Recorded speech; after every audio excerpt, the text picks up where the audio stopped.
When I moved out of my parents' place for the first time, I moved into an apartment. It was rent controlled. You know, there were some hassles occasionally with the landlord, but I could afford it.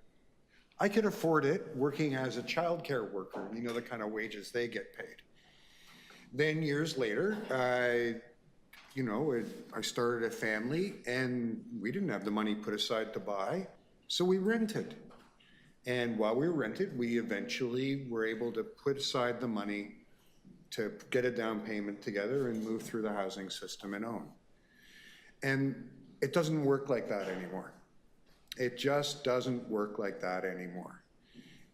And frankly, the reason it doesn't work like that anymore is 30 years of the federal and provincial governments changing the law, tipping the scales in favor of the landlords.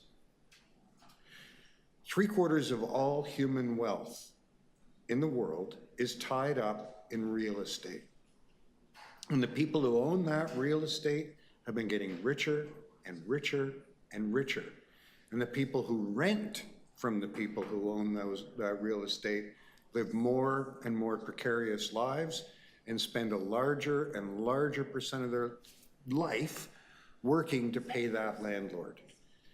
And it is an utter failure of all governments in Canada that we have allowed things to get so bad that not only do you spend your life working to make the landlord rich, but you're in constant fear of losing what little security of tenure you have.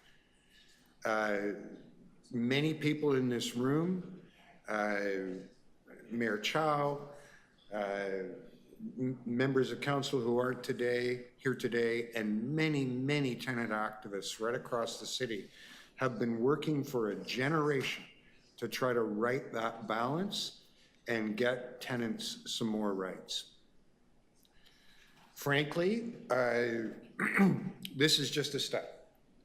This is just one step.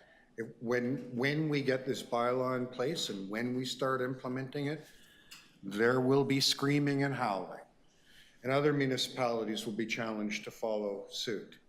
And I'm reminded of 20 years ago when we were in a similar thing with the pesticide bylaw. Municipality by municipality, we just started saying, no, the provincial government is not protecting the people who live here. Let's just, as municipalities start passing bylaws.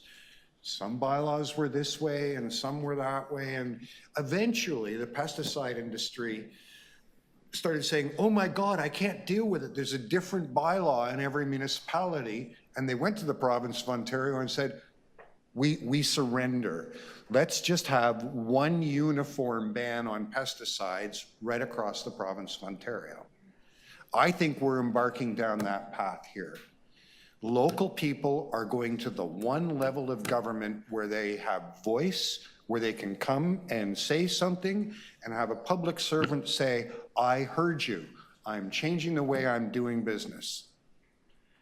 This is the only government that's permeable like that, and it's currently led by some very strong women, I'll be frank, who have been and care a lot about tenants in the city of Toronto. Mayor Chow, Councillor Fletcher, and others. And we are going to make progress on this, and we're going to make progress on other aspects so that the 1% don't control the housing system. Okay, I just had to get that off my chest.